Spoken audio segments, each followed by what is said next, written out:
மாட்டேன். டேய், நம்ம அண்ணாச்சி கடையில் மாதம் 1000 ரூபாய் கட்டினா ஏசி தராங்களாம்டா. நான் எங்கள் அப்பாட்ட சொல்லி வாங்க போகிறேன். சூப்பர்ல. ஏசியா? ஏன்டா வாயை பொழக்கிற? உனக்கு அந்த கதை தெரியாது.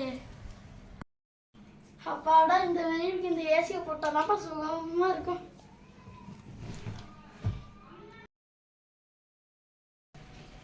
அம்மா, ஈபில இருந்து வந்திருக்கோம். கரண்ட் அட்டையை கொண்டாங்க.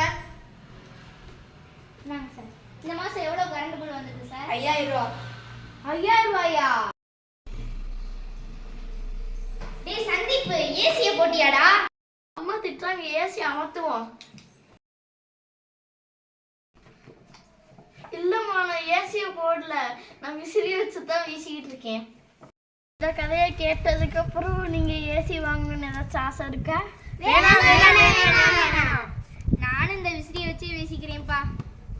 இந்த கதையை கேட்டதுக்கு அப்புறமும் நீங்க ஏசி வாங்க நினைச்சீங்கன்னா மறக்காம லைக் பண்ணுங்க. நான் நினைக்கிறேனாலும் லைக் பண்ணுங்க. உங்கள் ஃப்ரெண்ட்ஸ் யாராவது இந்த மாதிரி கரண்ட் பில் கொடுமை அனுபவிச்சிருந்தாங்கன்னா அவங்களுக்கு இந்த வீடியோ ஷேர் பண்ணுங்கள். இந்த மாதிரி உங்கள் வீட்டில் வேறு ஏதாவது கொடுமைகள் நடந்துருந்துச்சுன்னா கமெண்ட்டில் சொல்லிடுங்க.